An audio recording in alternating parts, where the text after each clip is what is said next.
Good morning, class 3. How are you all? I hope you all are fine. So, this is your GK period.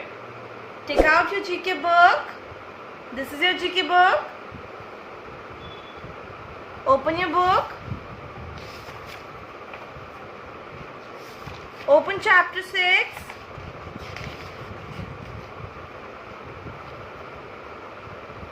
Open chapter 6, page number 6.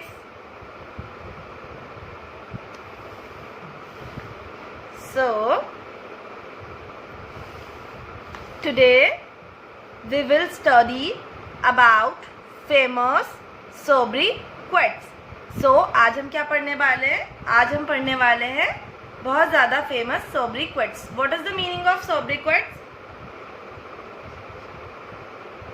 Okay children, let me tell you. मैं आपको बताती हूँ सोब्रिक्विट्स का मतलब होता क्या है. Person और प्लेस निकनेम. सोब्रिक्विट्स का मतलब होता है किसी भी पर्सन और प्लेस का निकनेम. मे बी वो आपका किसी कंट्री का हो सकता है, मे बी किसी फेमस पर्सन का हो सकता है, मे बी किसी फेमस मॉन्यूमेंट का हो सकता है. Okay everyone, so let's start our chapter. First, we will discuss about this part more about. So children, read with me. The Bermuda Triangle is a triangular region in the Atlantic Ocean. So, do you know what is Bermuda Triangle? Bermuda Triangle क्या है?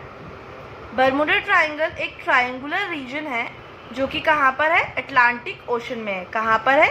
Atlantic Ocean में. It is also known as the devil's triangle. इसको और क्या कहा जाता है? Devil's triangle. Many ships that travelled in this region have disappeared mysteriously. So हुआ क्या था कि काफ़ी सारे शिप जो भी इस रीजन में ट्रैवल करते हैं वो क्या हो जाते हैं? डिसअपेयर हो जाते हैं किसी रहस्यमय तरीके से.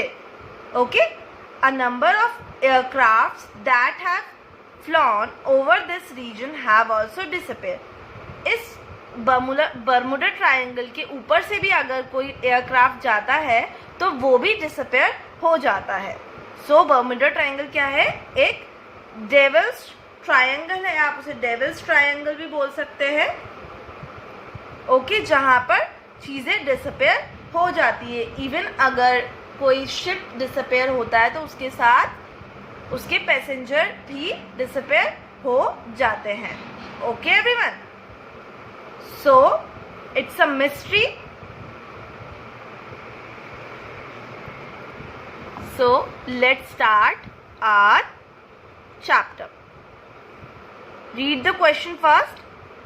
Do you know the names of these places? क्या आप इन places के नाम को जानते हैं? Then fill in the missing letters. तो हमको क्या करना है? हमको एक clues पढ़ने हैं और उसके बाद हमें इस जगह का नाम बताना है. Land of the midnight sun. Land of the midnight sun हम किसे बोलते हैं? यस, नॉर्वे को.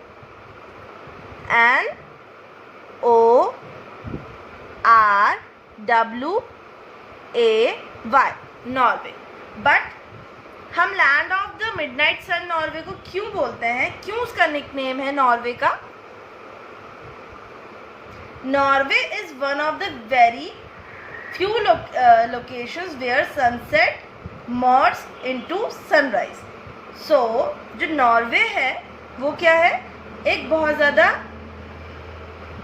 बहुत ही ऐसी जगह में से है जहाँ पे सनसेट सनराइज के साथ क्या कर जाता है? मर्ज कर जाता है with no darkness in between. उन दोनों के बीच में बिना किसी डार्कनेस के क्या हो जाता है? सनसेट और सनराइज मर्ज हो जाता है, इसलिए उसे क्या क्या कहा जाता है? Land of the midnight sun. Okay everyone, so the next one is land of the rising sun. Land of the rising sun हम किसे कहते हैं? किस कंट्री को कहते हैं? Yes, Japan. JAPAN, Japan. But हम ऐसा क्यों कहते हैं? Okay, let me tell you. The expression land of the rising sun is actually a translation of the name the Japanese used to refer to their country, Nihon. So land of the rising sun क्या है? Actually translation है उनकी Japanese language में. वो अपनी country को कहते हैं Nihon. Nihon means it's written using the kanji characters ni which means day and hon meaning origin. So Nihon का मीनिंग है, नी का मीनिंग है, NI का मीनिंग है डे, और HON का मतलब है हॉन का मीनिंग है ओरिजिन. सो निहॉन का मीनिंग जो आया है वो मीनिंग रहेगा the country of origin of the sun. So where the country का क्या है? उस कंट्री में नया सूरज उग रहा है. इट मीन्स वो नया ओरिजिन कर रही है, इसलिए उसे क्या कहा जाता है? Land of the rising sun. Okay everyone, so the next one is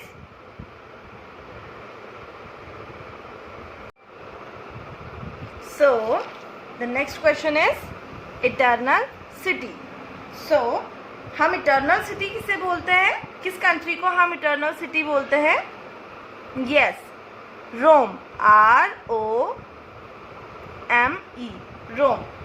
But Rome eternal city क्यों कही जाती है? Let me tell you. Rome is called eternal city because ancient Romans believed that no matter what happened to the world or how many empires rose or fell, that Rome would go on forever. So ancient Romans क्या मानते थे, क्या believe करते थे? that world में कुछ भी होता रहे, कितने भी एम्पायर आ जाएं, कितने भी एम्पायर गिर जाएं, बट जो रोम है वो फॉरएवर ऐसे ही रहने वाला है, इसलिए उसे क्या कहा जाता है? Eternal city. Okay everyone, so the next question is land of thousands lakes. Okay, so tell me children कि हम लैंड ऑफ थाउजेंड लेक्स किसे कहते हैं? किस कंट्री को कहते हैं? Yes, Finland. FINLAND, Finland. But हम फिनलैंड को क्यों बोलते हैं land of thousands lake? Yes, because Finland is a country in northern Europe.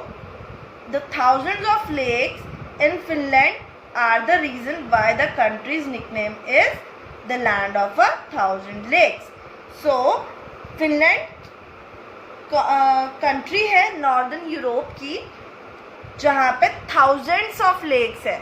उस कंट्री में कितने लेक्स हैं? थाउजेंड्स ऑफ लेक हैं, बहुत सारे लेक्स हैं, इसलिए उस कंट्री को क्या कहा जाता है? Land of thousand lakes. Okay everyone, so the next one is pink city. Pink city किस सिटी को कहा जाता है? Yes, Jaipur. JAIPUR, Jaipur. But Jaipur को पिंक सिटी क्यों कहा जाता है? Is there anyone know? क्या किसी को पता है?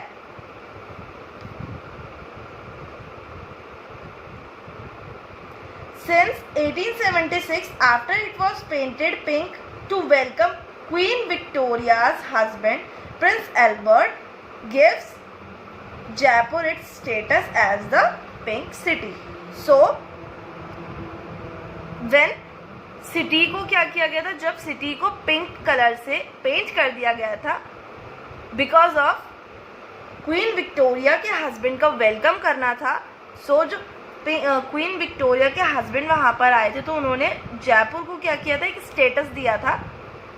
किस नाम से दिया था? पिंक सिटी के नेम से। इसलिए आज तक जो जयपुर है वो पिंक सिटी के नाम से जाना जाता है। Okay everyone, now the next one is queen of the Arabian Sea. So Arabian Sea की जो क्वीन है उसे वो किसको कहा जाता है? यस, कोचिन। COCHIN, कोचिन। इसे आप कोची भी बोलते हैं। Okay everyone, so Cochin was an important spice trading center on the west coast of India and maintained a pre-Islamic trade network with Arab merchants. So, Cochin को क्वीन ऑफ द अरेबियन सी इसलिए कहा जाता है क्योंकि जो कोची है वो एक इम्पॉर्टेंट स्पाइस क्या है, ट्रेडिंग सेंटर है जो कि वेस्ट कोस्ट में है इंडिया के, जहाँ से प्री इस्लामिक ट्रेड नेटवर्क क्या किया जाता है, मेंटेन किया जाता है अरब मर्चेंट्स के साथ। इसलिए उसे क्या कहा जाता है? Queen of the Arabian Sea. Okay everyone, now the next one is land of the white elephants. हम किस कंट्री को कहते हैं? Yes, Thailand. THAILAND,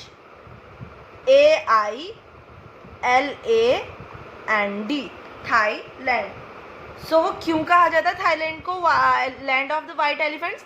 बिकॉज वहाँ पे वाइट कलर के एलिफेंट्स होते हैं। Okay, now the next one, cockpit of Europe. हम कॉकपिट ऑफ यूरोप किसे कहते हैं? Yes, Belgium. So right, BELGIUM, Belgium. But हम कॉकपिट ऑफ यूरोप बेल्जियम को क्यों कहते हैं? Because it is where the largest number of European battles have taken place in the history. So वहाँ पे क्या हुआ था? कॉकपिट ऑफ यूरोप बेल्जियम को इसलिए क्या कहा जाता है क्योंकि बेल्जियम में क्या हुआ था, बहुत सारी यूरोपियन बैटल्स हुई थी हिस्ट्री में, इसलिए उसे क्या कहा जाता है? Cockpit of Europe. Okay everyone, now the next one is city of sky scrapers. So sky scrapers किसे कहा जाता है? स्काई स्क्रैपर्स कहा जाता है जहाँ पर बहुत बड़ी बड़ी बिल्डिंग्स हो। ओके एवरीवन, सो ऐसी कौन सी जगह है जहाँ पे बहुत बड़ी बड़ी बिल्डिंग्स हैं? Yes, New York. Okay everyone, so New York में क्या है? Many of the tallest building of the world are located in New York. So like One Trade Center, Park Avenue and Empire State Building. So city of skyscrapers किसे कहा जाता है? New York को कहा जाता है। क्यों कहा जाता है? क्योंकि वर्ल्ड की टॉलेस्ट बिल्डिंग्स कहाँ पर है? न्यूयॉर्क में है। Okay everyone, now the last one is windy city. Okay everyone, so tell me, windy city हम किसे कहते हैं? Yes, Chicago. So right,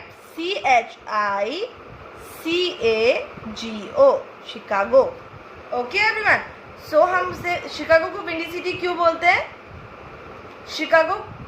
Chicago on Lake Michigan is among the largest city in the US, famed for its bold architecture. It has a skyline punctuated by skyscrapers. So ये अपने bold architecture से क्या है? बहुत ज़्यादा famed है। और it has a skyline punctuated by skyscrapers. वहाँ पे भी क्या है? बहुत सारी स्काई स्क्रैपर्स है, मीन्स बहुत सारी टॉलेस्ट बिल्डिंग्स हैं। ओके एवरीवन, सो विंडी सिटी हम किसे कहते हैं? शिकागो को कहते हैं। Okay everyone,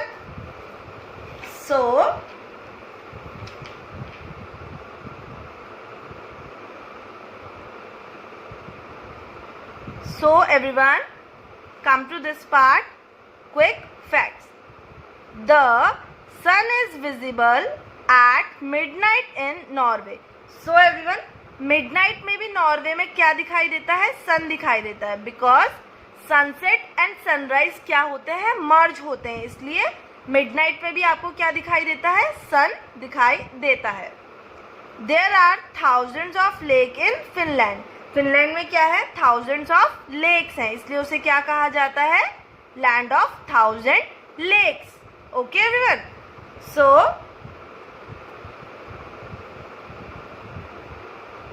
now in homework you have to do this exercise in your book and send it to me before 2 p.m. otherwise you will be marked absent. Okay everyone, so that's all for today's class. Thank you everyone, take care of yourself.